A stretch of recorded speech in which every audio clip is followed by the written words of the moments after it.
Panibagong araw, panibagong pag-asa. Sa pagpapatuloy nga ng paghahanap natin ng magagandang lugar, napadpad nga tayo rito sa Kasiguran, Aurora, kung saan makikita natin ang isa sa mga pinakamagagandang dagat na dinadayo talaga. Eto nga pala yung part 2 ng video natin sa Kasiguran. At kung hindi ka pa nga nakafollow, please follow, like, and share.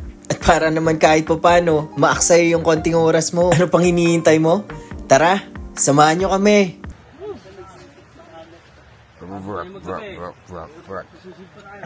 Refreshing. Ayun, no. Refreshing pa. Meron kaming nakitang prutas, guys.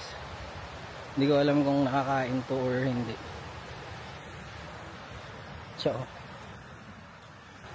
yan.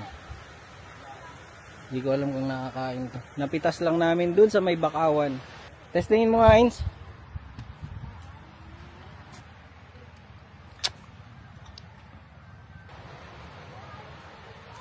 Ano lasa? Matamis naman. Tangin na. Kuha na mga kains. Ganyan yung loob niya.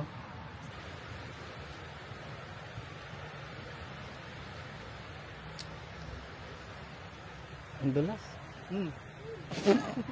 Ang dulas ng laban. Ano po yan? Lobster? Okay. Ibibinta, sir. Ah, binibenta. Bilhin mo na, sir. Walang pera eh. Ha? Nag-charger ngay. Uy. Bakit ay? Uy. Ibay. Charger. Charger nga. Kailangan tayo ng pagkain. Papakita ko sa inyo kung paano manghuli ng limango. Yun. Taste good! Ayun. Taste good. Okay, guys. Ito po, lokal po yan dito. Ay, fix siya. Let's go.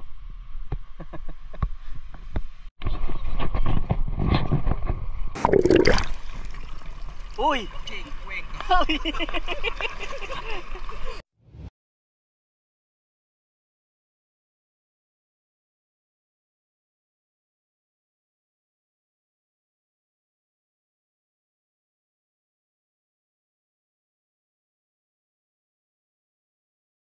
Naming libutin yung lugar, napagdesisyonan na rin namin na umuwi na kami. Ang plano talaga namin, dadaan kami ng Bulawan Falls. Kaso nga lang ang problema, pagdaan namin doon ay sarado. Medyo nanginayang nga kami pero wala naman kami magagawa.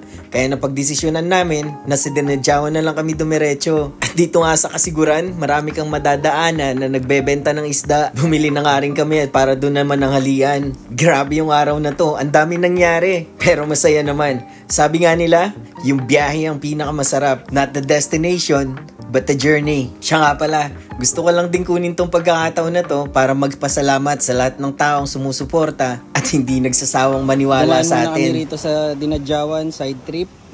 Ayan si Master Gary. Babalat ng pinya. Ako naman nagluluto.